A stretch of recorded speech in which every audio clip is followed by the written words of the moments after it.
All right, let's talk about something that feels a world away, but hits you right where it hurts, your wallet. We're going to break down how a distant conflict ends up having a very real, very direct impact on your finances. You ever stand at the gas pump and just wonder, how did the price jump a dollar overnight? Well, we're going to connect those dots. It's a totally fair question, right? It's based on this idea that a war way over there can't possibly touch you. But we're about to see exactly why that's a myth. There's this invisible chain reaction that connects these big global events directly to your personal budget. Let's get into it. So here's the thing you have to understand. Our modern world is completely interconnected. It's like a giant, delicate spider web. War doesn't just stay put on the battlefield anymore. You see, even a small disruption to a major oil route shakes the entire global system. And that vibration, it eventually ends up right in your wallet. Okay, let's see how this actually builds, starting with the place you feel it first, the most immediate and obvious pain point. Honestly, nothing introduces you to geopolitics faster than the price of a gallon of gas. And there it is, the first and fastest punch to the face, the price at the pump. When a conflict disrupts oil supply, or even just the fear of a disruption, global prices spike. See, oil markets don't wait for things to actually break. They react to what might break. And you end up paying for that uncertainty, like immediately. And look, this isn't some small thing. An extra dollar per gallon could mean what? An extra $50 a month just gone from your budget?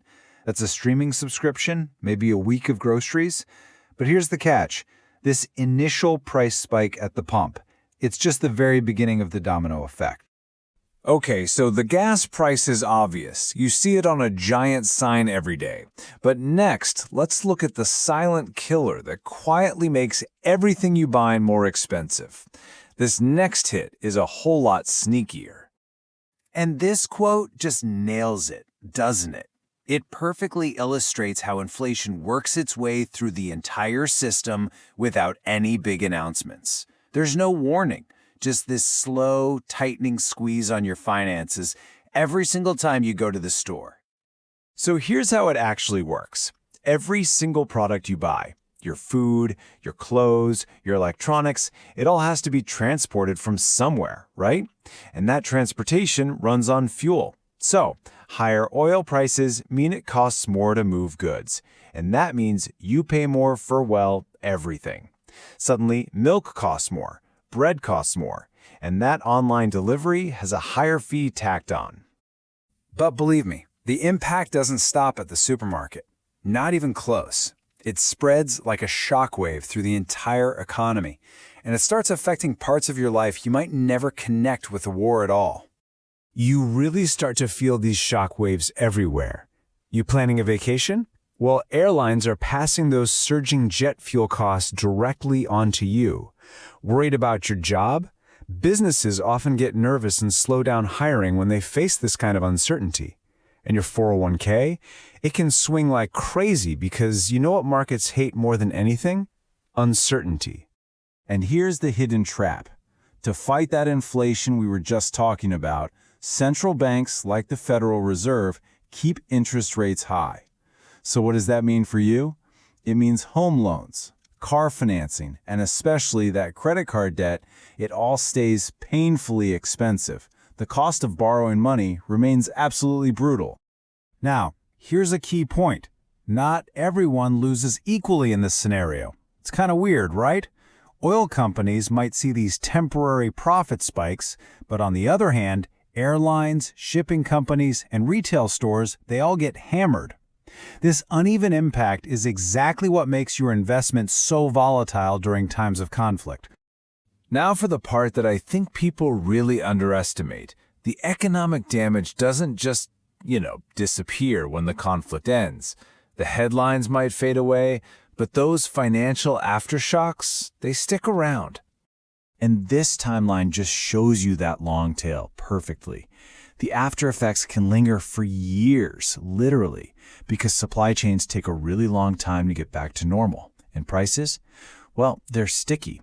Once businesses raise their prices, they are very, very reluctant to bring them back down to where they were before. So, let's just strip away all the complicated geopolitics for a second. Let's get to the brutal, honest summary. What does all of this really mean for you day to day? This is it. This is the simple, direct impact. It's not some abstract theory. It's the higher bill at the pump. It's the bigger total at the grocery store. And it's that loan payment that never seems to go down, all while your paycheck is just pretending that inflation doesn't exist. And that's really what it boils down to, isn't it?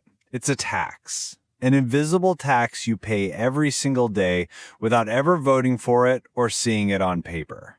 It's a tax on everything, paid for by ordinary people, no matter where the actual conflict is happening. So the takeaway here is really simple. These events are not just stories you scroll past on the news. They actually show up in your daily life, in your expenses, in your savings, and in your future. In a world this connected, there's really no escaping it. And I guess that's the real question to leave you with. Because our world isn't getting any simpler, and pretending these things aren't connected just gets more and more expensive. But at least now you know why your wallet feels a little bit lighter, and why it's happening without your permission.